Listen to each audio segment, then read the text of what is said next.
Anyone there? Ah, good. There you are. Thank you so much for coming. We could really do with your help. Welcome to November's Past Your Bedtime month.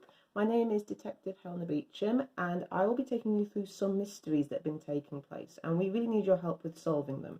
So please grab a cup of tea, coffee, donuts, whatever. Grab your pens, grab your notebooks. I've got mine all ready, and I also have my magnifying glass. If you need to get one of those, please feel free.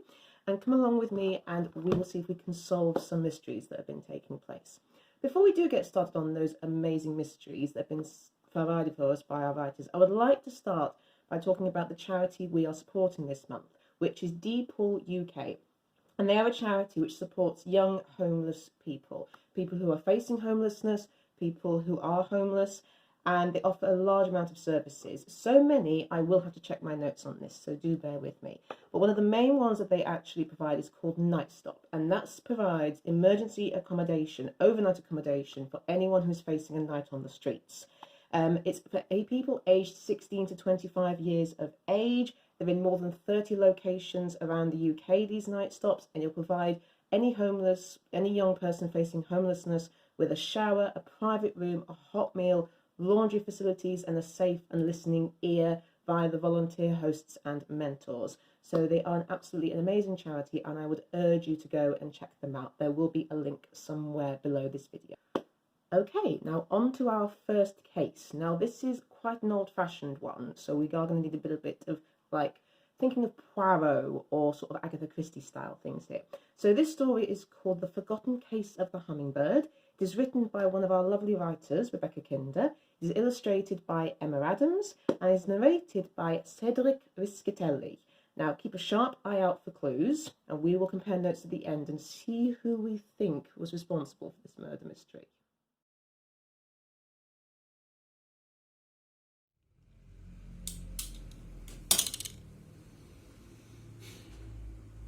Good evening, everyone.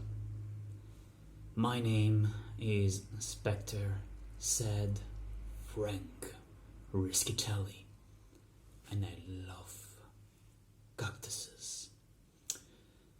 For you tonight, I have a top secret story, a case that dates of many years ago that yours truly had to dig up in the police archives. Just for you. Tonight's story is The Forgotten Case of the Hummingbird by Inspector Rebecca Kinder. I hope you enjoy. The Forgotten Case of the Hummingbird by Rebecca Kinder. Kindly illustrated by Emma Adams.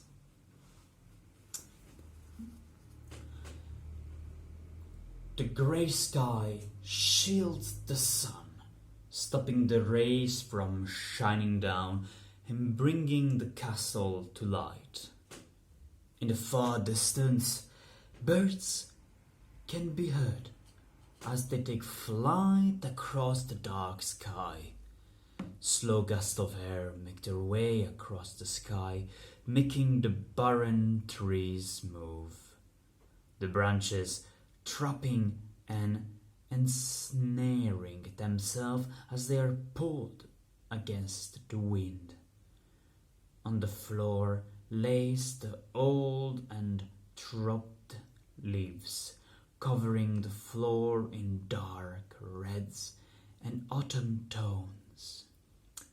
The road stretches out far, turning and twisting around itself. A small light is seen in the distance as a car is making its way up the darkened path. Wheels make their way across old and decayed twigs that snap from the pressure of the tires. In the distance, more cars are making their way through the interweaving roads.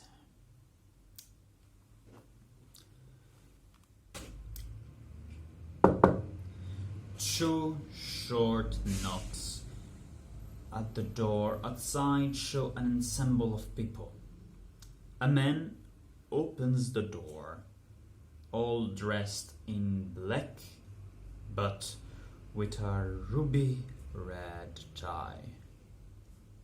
It does not smile at them, just nods its head and turns around, expecting them to follow. They do not move.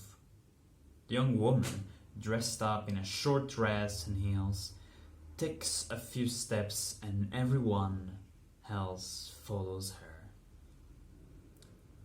"Follow me then, or do you need to be told everything?" the man asks the ensemble crowd. "I am sure that you are now wondering why I've invited you here," the man comments. "However, before that, Harold will show you, dear guests, to your rooms. Dinner is in an hour. So freshen up and we'll all dine together. Emma, can you join me in the drawing room for before dinner, as I would love to talk. I'm sure you know the way there, after all. You grew up here." The young girl in the short dress looks at him, takes a big breath, and flings her bag over her shoulder. "Let me get changed first and pour me a drink." The cook stands by the corner, a chopping board with chopped carrot in front of her. As she reaches across the stove to grab the pan of boiling water, she puts the carrot in the pan, grabs salt and starts to salt the water before returning the pan to the stove. She starts to peel potatoes while humming to herself. A shadow can be seen by the door, but the cook does not turn. The shadow becomes a figure, and the cook still does not turn around. The figure steps into the room. The cook drops the knife and turns around. "Oh, it's only you. You made me jump. Now you know better than to do that when I am cooking. What are you doing here? You said you were not going to be here." "I'm sorry." The figure hugs her. The cook only reached to part way up his chest and grabs the knife off the counter and brings the knife up to her back and stabs her quickly 3 times. He drops the knife to the floor that is now covered in blood. He lets her go and she drops, hitting her head on the counter before her back hits the floor. He watches for a moment before leaving the room. On the opposite side of the house stands the Earl in his office, staring at a photograph on the wall of 2 young children, and pours 2 large drinks and drowns on and repours himself another, and starts to think back to when they were younger. None of this matter.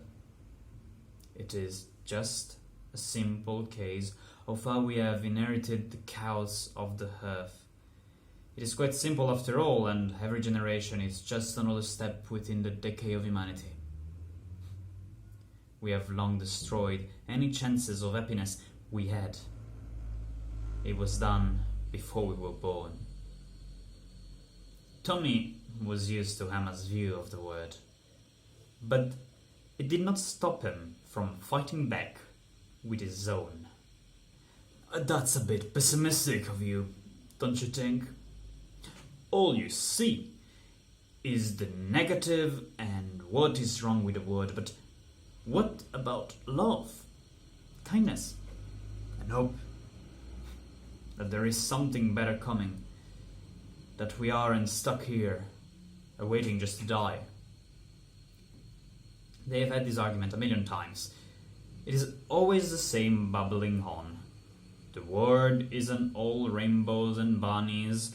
There is pain and loss. It is truly a horrible place. Humanity is a bunch of terrible people. We kill innocent people for no purpose. The whole concept of war is for no reason other than we want it, and then we blame other people when the deaths start to add up. They have always been like this.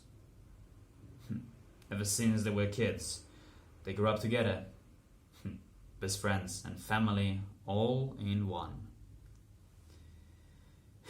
They were the only other people that was there for each other. But the word molds the way we see it. So the people that have had hard times see when goodness happen, and the people that have seen the darkness struggle to understand something clearly at last. She cannot see the goodness in people anymore, and he sees too much goodness. They are polar opposites of each other. I just wanted to bring you home. Now, Tommy, this stopped being my home a long time ago. It's Thomas now. This is not the same place that it was then, though. And did you ever think that I needed you? No. You just left, packed your bag, and were gone. I did what was best for me. You always be Tommy to me. This will always be your home, even when I'm not here anymore. What do you mean? After I die, I wanted to go to you. Well, that is a far way off then. No, it isn't. She just looks at him. Tears form in her eyes, and she throws herself into her old friend's arm. A tear rolls down her face. A scream can be heard from another room. The pair both run across the house and head down the stairs and into the kitchen, and find the cook face down on the floor in a pool of her own blood. The question that everyone has is, who killed the poor cook? But what you do not see is that it is so simple. Everyone rushes to blame the man that had invited them there, because after all, this whole event would have not happened if it were not for the Earl. Well, technically true, is the most innocent of any. He just wanted to find his sister, present his last will and testament, so that means that there is someone else with means to kill the cook. But who is it? The ditzy showgirl that is just a front from the academic with a genius IQ? But why would she kill the cook in the house that she is set to own? The poor stable boy that grew up with nothing and fought for everything that he has, would he be willing to lose the job that he loves so much?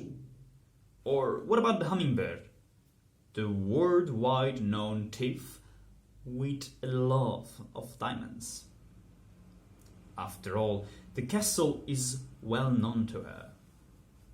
She just needed a distraction to grab all the treasures in the house, and the cook's death offered just that. So the case is solved, and everything is wrapped up. Yeah, everything is wrapped up, except one thing that no one realized. The blood drops on the butler's ruby red tie.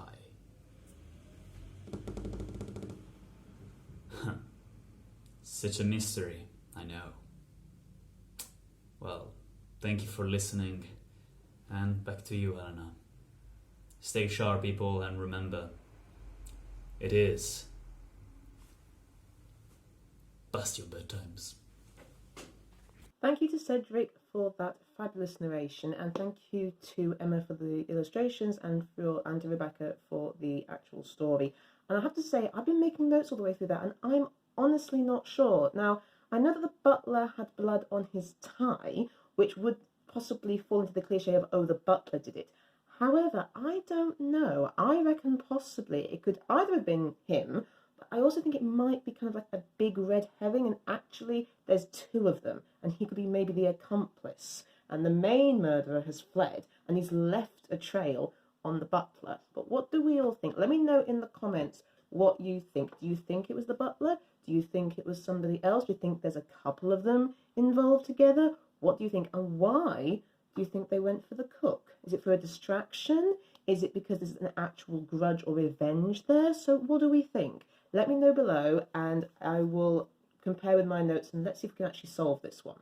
Just another quick note about our charity DePaul that I mentioned earlier on. I would like to also say they're uber amazing because they've managed to keep their night stops going during the COVID pandemic that's been taking place, which you'd imagine wouldn't be at all possible given the situation of social distancing, but they have, and I think that's an amazing thing to have done, especially in such a difficult crisis.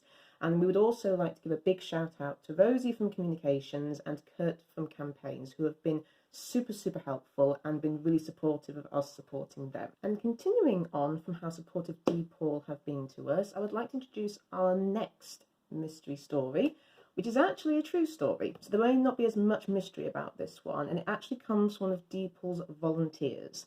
So this is really poignant and impactful, and I really hope you enjoy it, and it's read by one of our newest narrators, the lovely Carolina Bennet.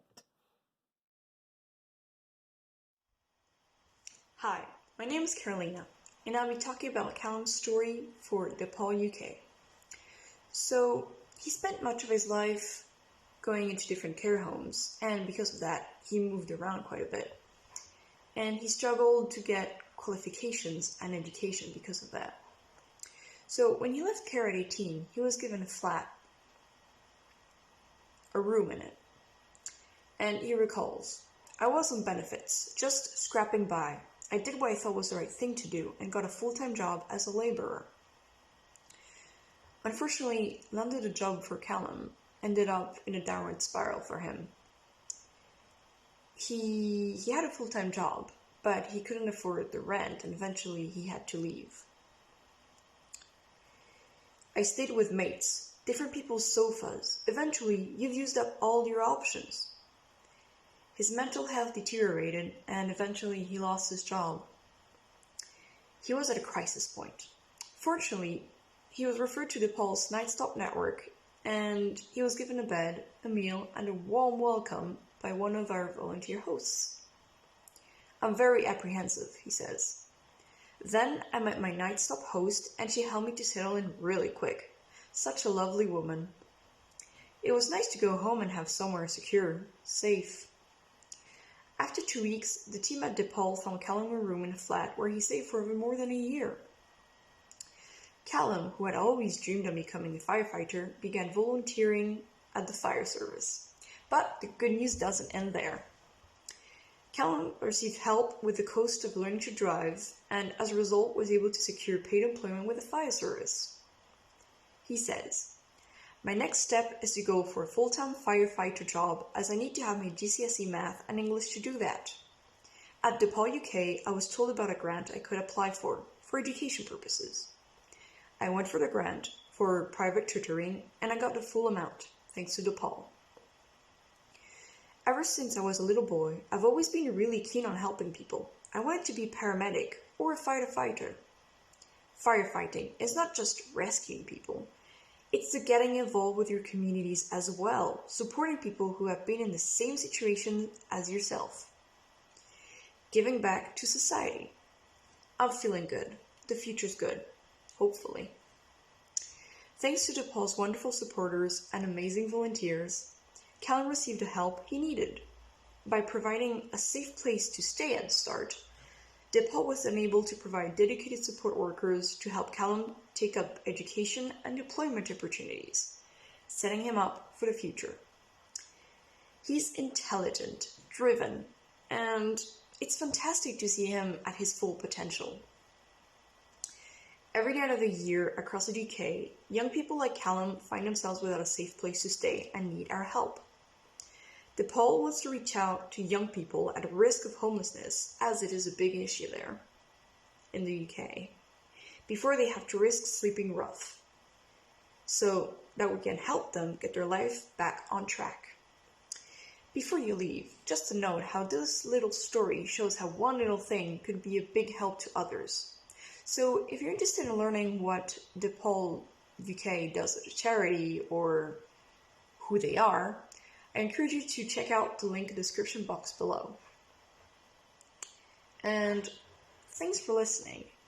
Thank you very much, Carolina, for that heartfelt narration, and thank you so much to DePaul for providing us with that true story. It's absolutely amazing to hear, and we really, really appreciate it. This is also something I'd like to highlight with regards to DePaul. At the moment, they're running a lovely campaign, which we at Past Your Bedtime are taking part in. I have taken part in it myself. My video will be around somewhere in the Past Your Bedtime sort of arena. So what it is a campaign called Share Hope, where you write or record yourself saying what your hopes are for the future or what is giving you hope for the future at the moment. And this can be absolutely anything.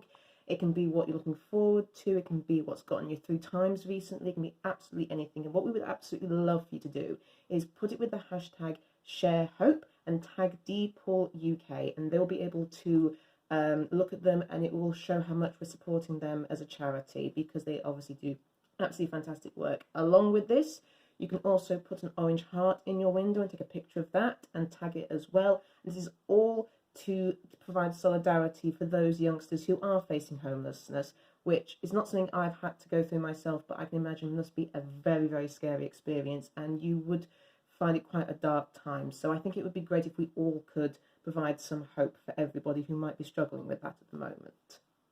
Okay, and we're on to our second and final case for this evening. So I need everyone to get their brains in gear again, because I, for sure, am getting my equipment ready right now, because this is going to be an interesting one, I think, because it's set in the future. So we're going to have to do a little bit of sort of forward thinking, forward planning, projecting, that kind of stuff. So this story is called London Post-Noir, and it is written by one of our lovely narrators, Cedric Rischitelli. It is illustrated by the fabulous Bridget Lees, and it is narrated by Jadzia Calimano. Remember, everyone, look out for clues, and we'll reconvene at the end and see what we think of this one. This is going to be a different one, I think. I've got a feeling.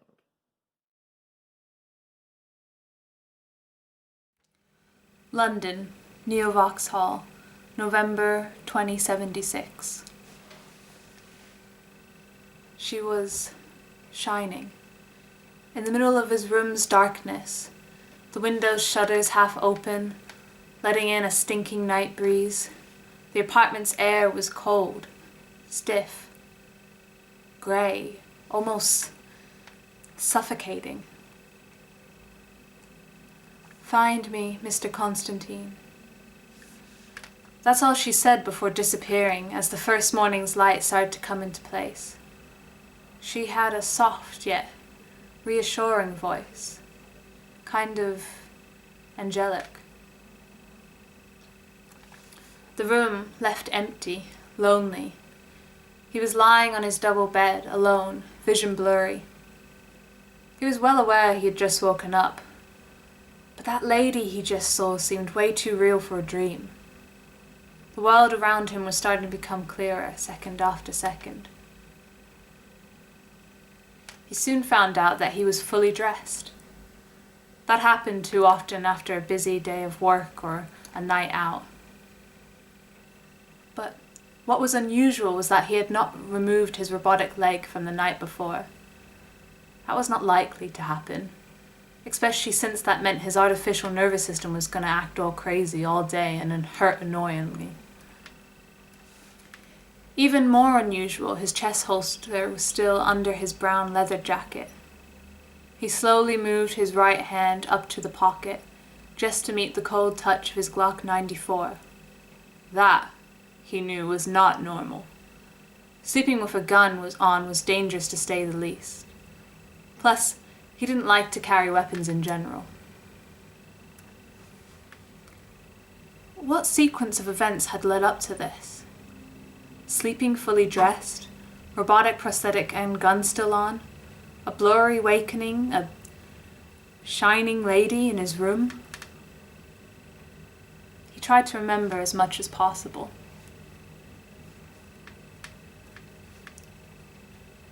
Alcide Constantine was born 37 years ago in Marsville, but moved to London when he was little. His father, Parisian, was a lawyer and got him a job in the investigative department of Scotland Yard in his early 20s. He wasn't particularly a good detective, but the jobs gave him certain necessary privileges in those difficult years.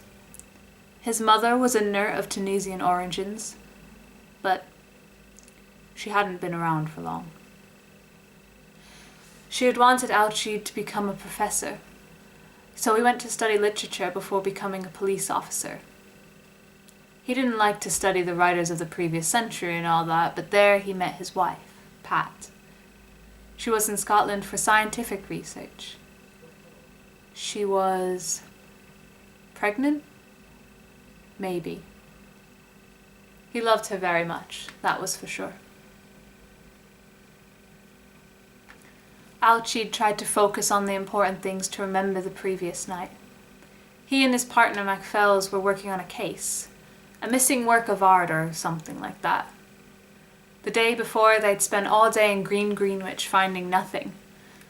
The old lady that had contacted them seemed very upset. A vase made by her late husband or something like that went missing the previous week. Her name was Elaine. Alcide promised they would look more into the case in the coming week. He tried to comfort her, smiling widely and trying to be cheerful. MacPhails didn't seem to care. "It's just a vase," he said, once they had left the house. They went round Greenwich and the surrounding area to look for clues unsuccessfully. At around 5, they gave up. When Alcide called Elaine to update her, she started crying. He reassured her that they would keep looking. MacPhails was laughing. They had a pint in a music club and went their separate ways.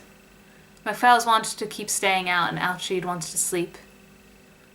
Everything was grey, as always. And then, the rest of the night was blurry, difficult to remember. Lots of walking. And he met the lady. She was not a dream. He'd definitely seen her the night before around his apartment in Neo Vauxhall. He tried to get up. His legs started to bust in pain. "Ah!" he gasped softly. The suffering started to spread to his upper body. "Well, that's going to be annoying. Ah!" He looked for painkillers on his bedside table. He glanced at the clock. It was 5 a.m.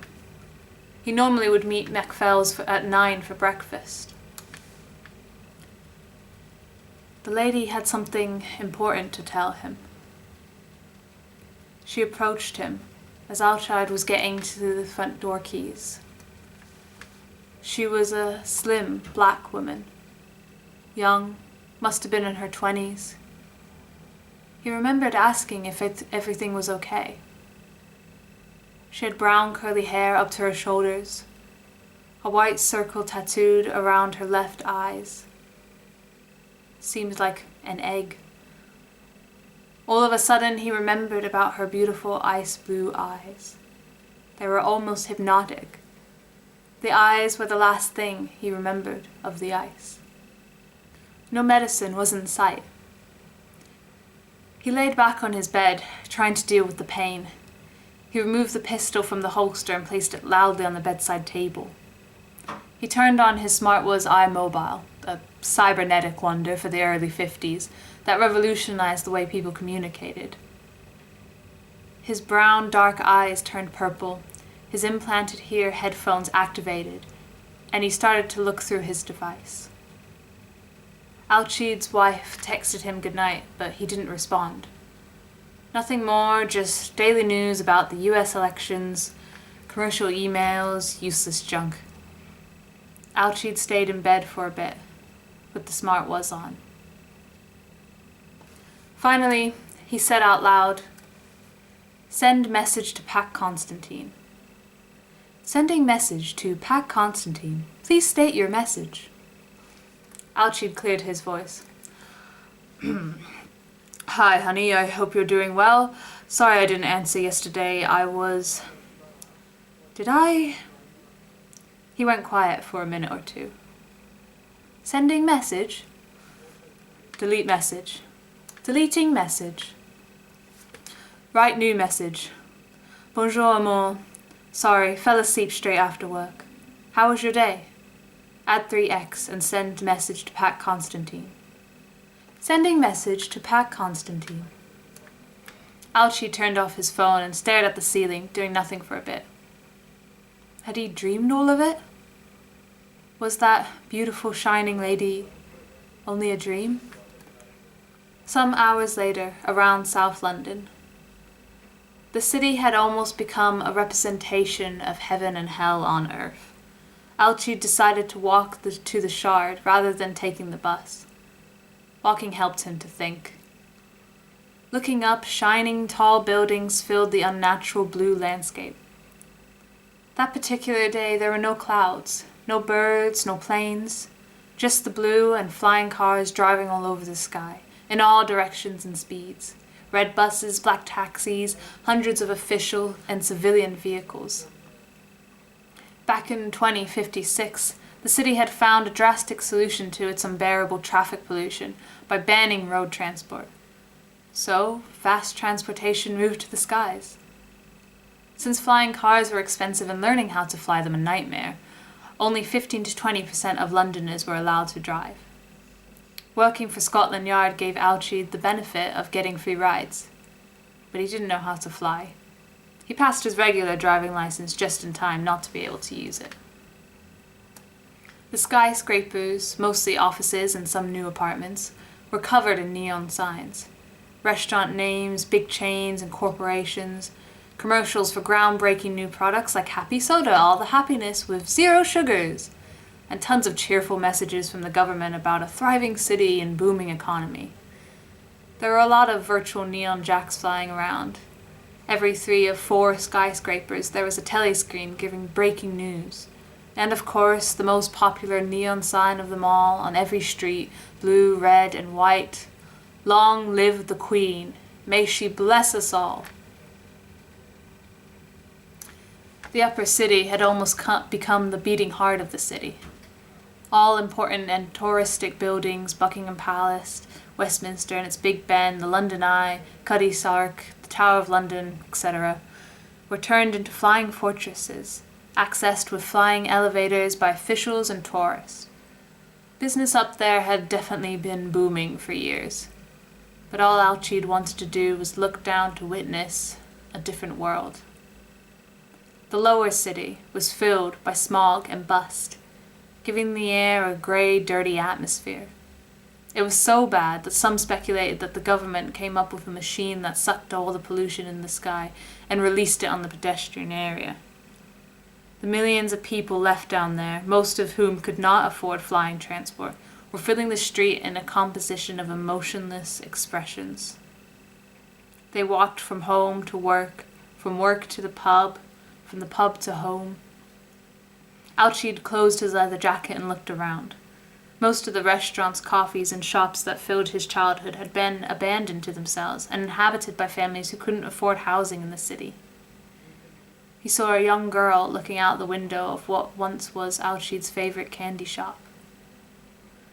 As a police officer, it was his duty to remove people from those abandoned buildings, but most of the time, he did not have the heart to do so.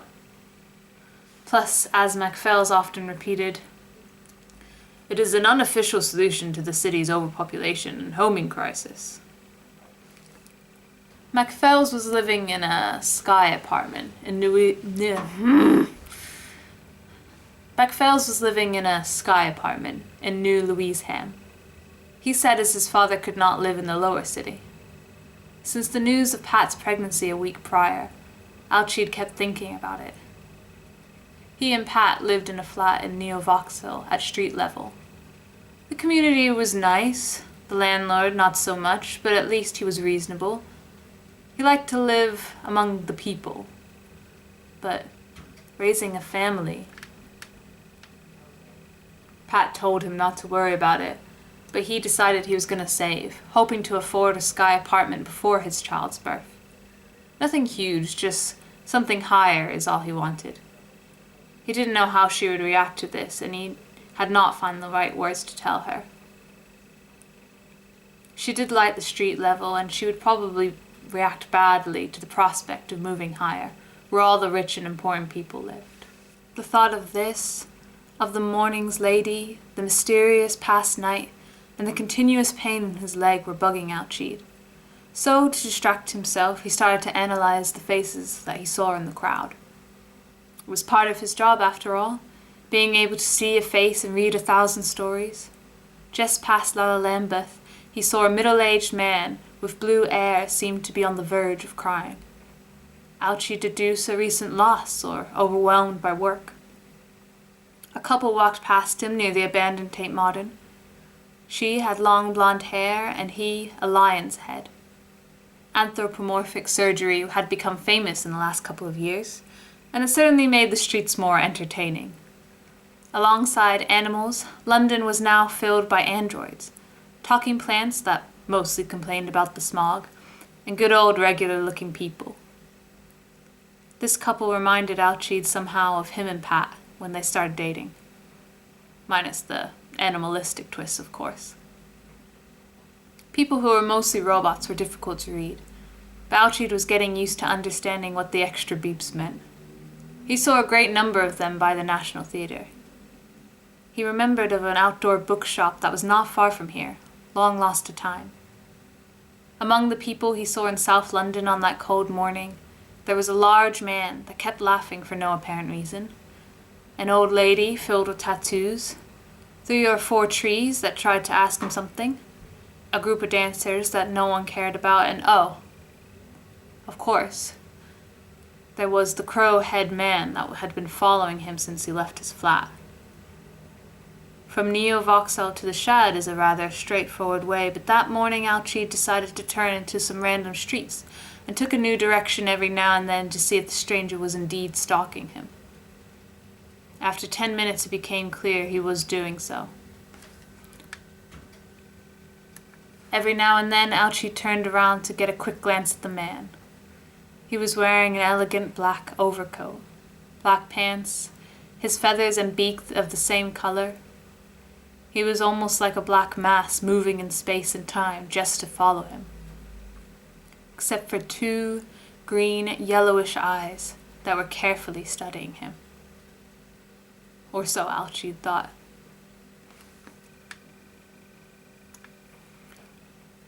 All of a sudden, it hit him. Parbleu, Alcide exclaimed to himself. I left the gun on the bed table. How could he have done that? How could he have done something so stupid just before work, too? MacPhails was going to make fun of him for weeks because of it. He couldn't even turn back now because of that crow behind him.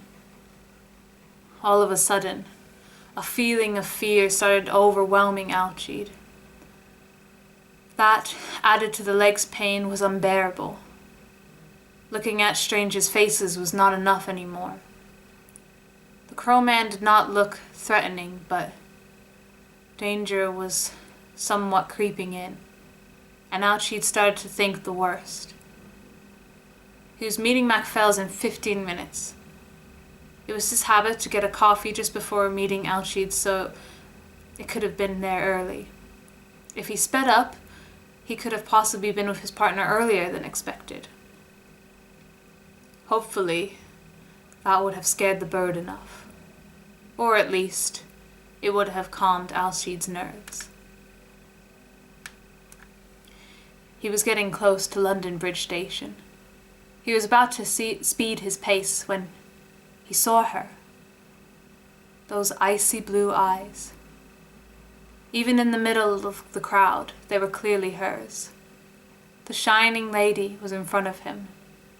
In the middle of London Bridge's crowd, he had found her, and she was moving away, without hesitation. Alcide forgot about the crow and started following the woman of his dream. He did not lose her once, he kept going, bumping into pedestrians and workers in Borough Market. Quickly crossing London Bridge, he tried to catch up with her as they walked towards the remains of St. Paul's Cathedral. But every time he walked faster, she did too, and so did the crow. He did not lose sight of her once, till they reached the Barcian subway station and she walked down the stair. Well, it wasn't a station anymore. There wasn't a subway to speak of, only...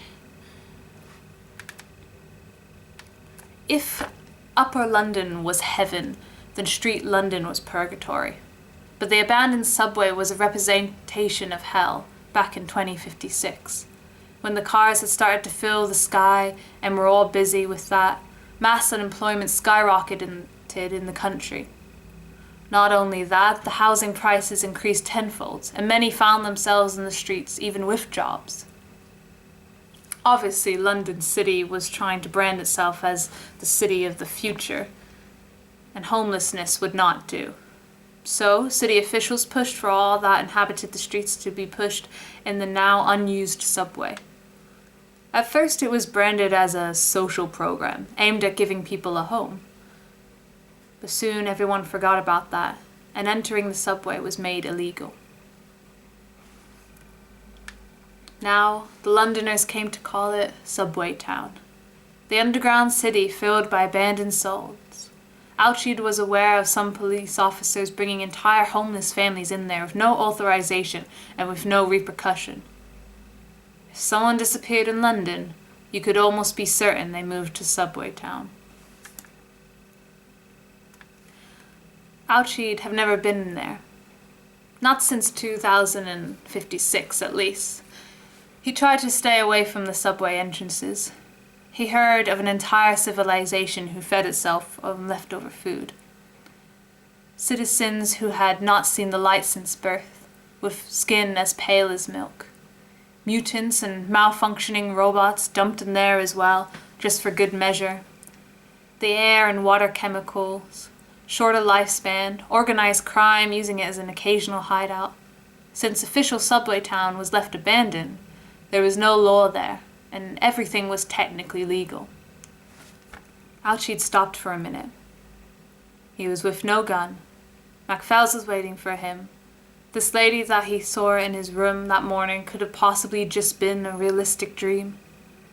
Going in there was foolish. "Find me, Mr. Constantine." Her words, and that almost angelic voice were still ringing in his ears. Her blue eyes still staring at him. Alcide quickly turned on his smartwatch. Send message to Pat Constantine. Je t'aime. Sending message to Pat Constantine. Alcide walked down the station stairs. He could hear the crow steps behind him. He did not care. He was going to remember what happened the previous night, and the shining lady was the key. When the detective finally reached the abandoned tracks, all he heard were drips of water, faraway footsteps, and the crow finally saying, "Welcome to paradise, Mr. Constantine." Oh my God. First of all, wow. And second of all, thank you so much to Cedric for that story and to Jadzia for that brilliant narration. What do we think? I'm really so curious as to what that subway town is. Is that the paradise that everyone's trying to get to because the upper city seems to be kind of corrupt and smoggy and horrible and very divided, like the posh and really elite people at the top and the really sort of maybe lower class people at the bottom, which is not somewhere I would like to live? Or is it actually the real criminal underworld that they're talking about? What do we think? And who are these mysterious people? And more to the point, why have they chosen Alcide? That's what I want to know. Why have they specifically chosen him? It's really, really interesting. And I'll be honest, I've been looking through it and making notes, and I'm not at all sure about this one. What do we think? Let me know in the comments below. Do you think it's the fabulous place that the Crow is stating, or is it actually the awful, seemingly scary subway subterranean town that everyone else is talking about? I honestly can't decide. I really, really can't. I could do with your help on this one, actually. As one detective to another, and to a whole bunch of others, please, some assistance would be absolutely brilliant. Past Your Bedtime will also now be releasing a podcast called Meet the Helping Hands, where you can hear firsthand from the volunteers of all the charities that we will be working with. I believe DePaul is the first one that will be included in this. Hi, and welcome to the first episode of Meet the Helping Hands, the podcast where the team at Past Your Bedtime events come and discover what it's really like to volunteer for the charities we're helping. My name is Ellie, and I'm your host for today. This month we have decided to raise awareness for a charity called DePaul U.K, who are one of the many charities battling homelessness. They have a specific function focusing on providing temporary accommodation to the younger generation of homeless people. Today I have with me 3 special guests who all volunteer for DePaul. First of all, I would like to welcome Jane and Cameron to the episode. Hello and welcome, guys. Hi. Hello. So, how long have you guys volunteered with DePaul for? Well, since March this year. Oh, About 8 months. Yeah, 8, oh 9 wow, months. so you started volunteering in the midst of lockdown. Yes. Yes, we did the training sessions that they wanted us to do, and we were vetted by them, and then towards the end of March we had our second house inspection. And at the end of that house inspection, the person that was doing it said, "Oh, and can you have somebody tonight?" And that was when it all began. We didn't get a chance to say no. Well, I suppose there's sometimes good things coming out of not having a chance to say no. Yeah. So, wow, that's pretty impressive. You started at the start of lockdown. Well, I suppose, was it like right at the start of March before lockdown got officially announced? I think it was actually in. It was in lockdown because it was just at the first week, because we hosted for the first time on a Monday, and it had started on that Monday. Oh, wow.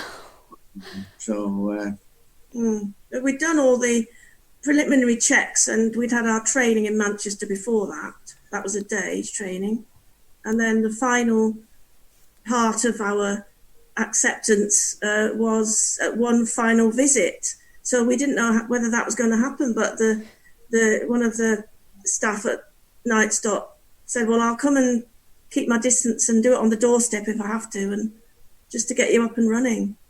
So that's what happened. And then he said, "Can you host tonight?" So we didn't have a chance to get too nervous about it, really, because that was it. Right. So, what were your previous experiences like before the pandemic? Because I've just spoken to Jane and Cameron, who started at the start of the pandemic, so they don't really know what it was like before then. Well, I'm sort of semi-retired. I work 3 days a week, and pre-pandemic, I was doing maybe 1 or 2 nights a week availability. Didn't always get everything or get a young person every single week. And that was fine. And then pandemic, I was furloughed, and I made the conscious decision to take young people, because I live on my own, for whatever they needed, because the thought of people, as it turned out, living in sheds, sofa surfing, walking the streets was just horrendous to me, hence why I volunteered in the first place. So I was having them for like 7 nights, and it was fantastic. I mean, yes, we had beautiful weather, which helped. I have a big garden. I have a big house. where we could socially distance during the lockdown. I don't eat with them now, whereas in the past, pre-pandemic, I'd sit and have a meal if they wanted me to. Some young people don't like to eat in front of strangers. But yeah, we had a wonderful time. Actually, I got quite a lot of my garden done by the young people. They wanted something to do, so I asked if they wanted to help. Fine, if they don't want to help, fine. But a lot of them said, "Yeah, well, let's get some fresh air, go outside." In fact, I had one young man. He was FaceTiming his dad back in Ireland, saying, "Is this a weed, Dad, or is this a flower? Can I pull it up?" And so I got my garden done for free. It was quite good. So yeah, no, it was wonderful, and you get very attached to them over a 7-day period, and it's nice that DePaul keep me informed as to what they've done subsequently. They've either got a flat or got a job or something. So there's this sort of follow up, which is nice. Yeah, I bet that's nice to see where they've ended up in the end. Yes. Yeah. I mean, the horrendous stories of where they've come from prior to me is just, it doesn't bear thinking about, and hence why I volunteered in the first place. Yeah. So did you have anyone with you during the pandemic? Yes, I had. I think I was furloughed originally for like 8 weeks, so I probably had 4 different people. And then I went back to work for 2 weeks and then was furloughed again, and I had probably another 4, and one of them was a returner, so I had him twice. So yeah, and it was good. So that's it. We have come to the end of our November Mystery Month, and I have to say, I still haven't worked out the mysteries. I really haven't. I've been sat here pondering and thinking and making my case notes. I've had so many cups of tea. I think I'm about to turn into a cup of tea. I know detectives drink coffee, but I like to be a little bit different. And I honestly have no idea about those mysteries. What I can say is that we super appreciate the true story that came from DePaul, so thank you so much for that. I would also like to give a massive shout out to Sasha Ward, who is our artist for the promotional art for this month, which is not a very good way of saying it, but I'm going to keep on going with it because I'm a determined person. We'd also like to give a big shout out to all of our narrators, all of our writers, all of our artists, including Sasha and Bridget and Emma, for all the work they've done, and a big shout out to our techie guys, Jacob Lawson and Tom Kiddle. As someone who's not great with tech, we super appreciate their help in getting this online. And thank you so much to DePaul again for being such a fabulous support to us. And please go and share your stories of hope with the hashtag ShareHope and tag DePaul UK in them. We would really appreciate it, as would they. Please make sure you follow us on Twitter and on Instagram at PYB Events. And do please join us next time for our festive Christmas month, which will be called Festive Fables by the Fire, which I'm really looking forward to, and not just for the fact it's freezing today, so the idea of fire is making me feel nice and warm. And now, everybody, I would strongly point out that it's past all of our bedtimes, so good night.